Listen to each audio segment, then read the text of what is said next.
I briefly want to explain to you something called 2025 BC. This is a project that the Chartered Association of Building Engineers have been running for the last 4 or 5 months to look at the challenges which face the building control sector over the next decade.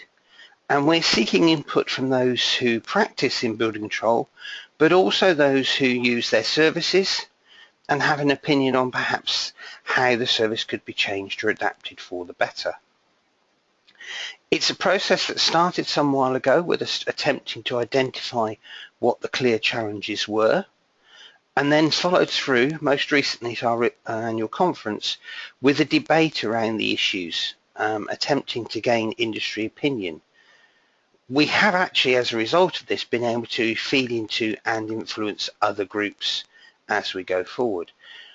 So what exactly is the association doing on this theme?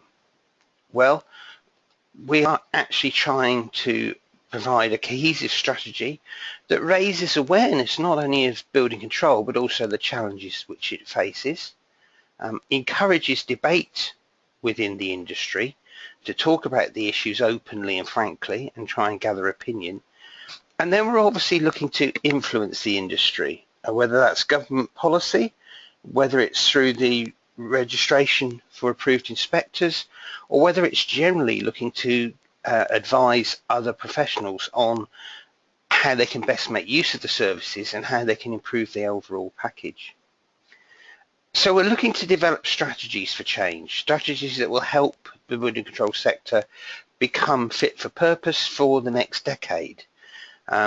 There's no consensus that there are major problems at present. It is simply a way of making sure that we move with the times and the changing environment and meet some of the challenges that are facing us. So we are getting very close now to preparing a final report, which hopefully will be with us shortly into 2016, which will outline a lot of these issues and how the association feels it can help people to progress building control going forward. Why are we doing this now?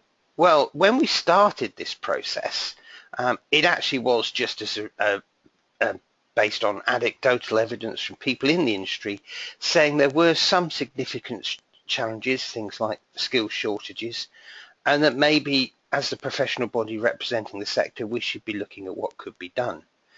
Since then, things have moved on. There was a parliamentary adjournment debate back in May, which has started to couple the role of building control with that of improving the quality of new housing.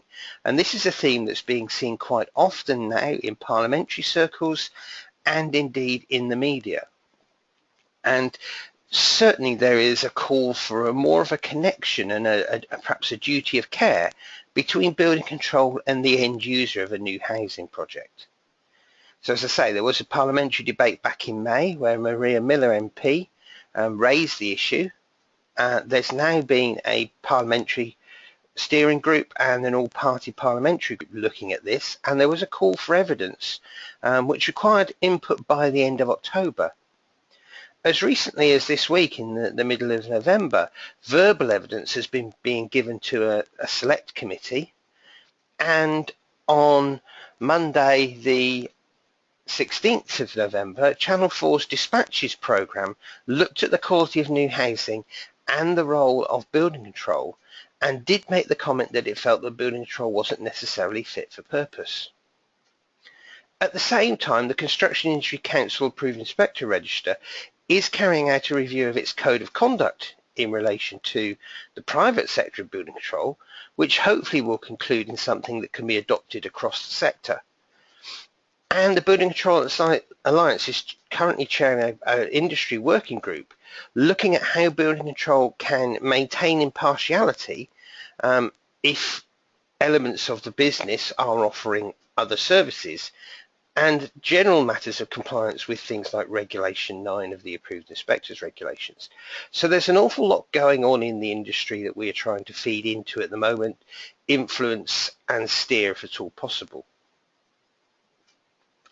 So what are the challenges that we have identified to date? Well, as I say, following on from that work of the Building Control Working Group, there is an issue about offering competitive services in a way that doesn't compromise quality. It's a very odd situation that we have an enforcing role, bidding for work, having to keep the client happy, but at the same time with the potential where they have to revert to a legal process to ensure compliance. So that's a significant challenge on a day-to-day basis for most of those practicing in the sector. And we have some different standards of licensing and regulation. We've now had 30 years since we've had private sector building control, but the private sector is licensed and regulated in a completely different way to the public sector. And to provide a consistency of service, we really need to be adopting the same sorts of levels of standards. We have the issue that the public generally don't understand or certainly have a misconception in relation to building control. And this is quite apparent from some of the debates and some of the television and media coverage, is that the building control sector is seen as having more of a role in terms of client's representative and clerk of works than it actually has in reality when it's really involved in looking at achieving the minimum standards of compliance with the building regulations. So there's an education exercise to be done there to look at the role of building control, and maybe some consideration of how that role could change in the future. There's a lot of work being done at the moment, particularly around energy conservation, on the performance gap, the fact that the design doesn't end up in practice and the building that's completed doesn't perform in the way we expect it to. And there's been an element of debate around whether this is a workmanship issue or whether it is a lack of enforcement issue.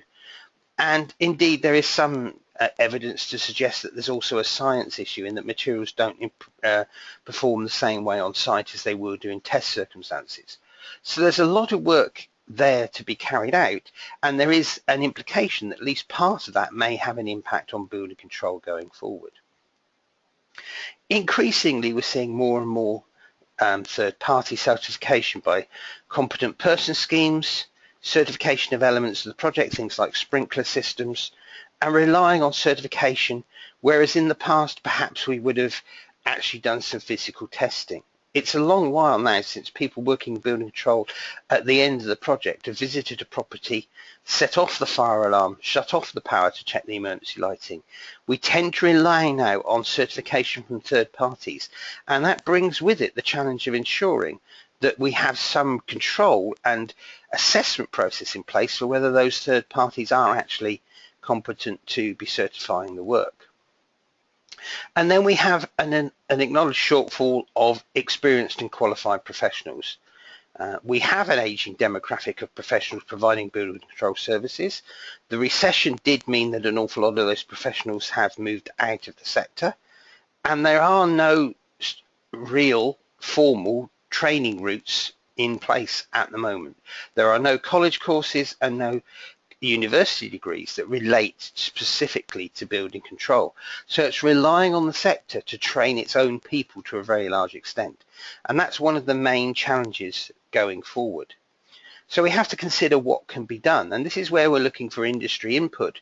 We can obviously determine what we think might be appropriate ways forward in relation to some of these matters, but we are looking for your views to make sure that we're not heading off at a tangent or in the wrong direction. So what can you do?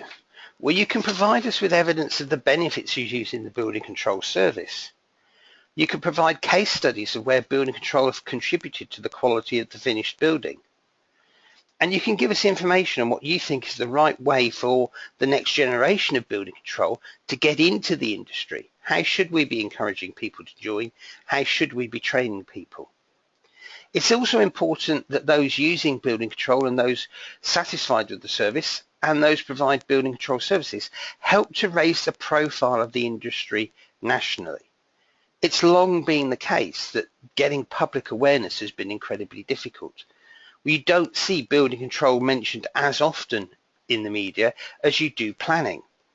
And certainly when you get programs on the television such as Grand Designs, which feature quite often elements that don't appear to comply with building regulations, it's difficult to get the message across.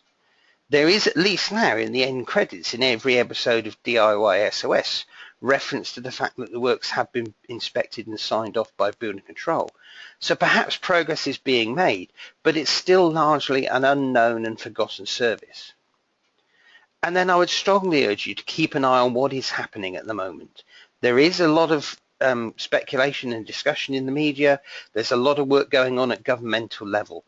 And as far as possible, whenever calls for information, support, advice are out there, building control professionals need to be responding and to be providing evidence of the benefits of the service.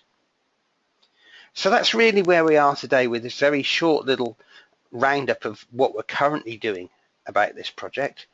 As I say, we are aiming to get a report published in the new year. And if you have any comments at all, then I would ask that you send them to me at the Chartered Association of Building Engineers.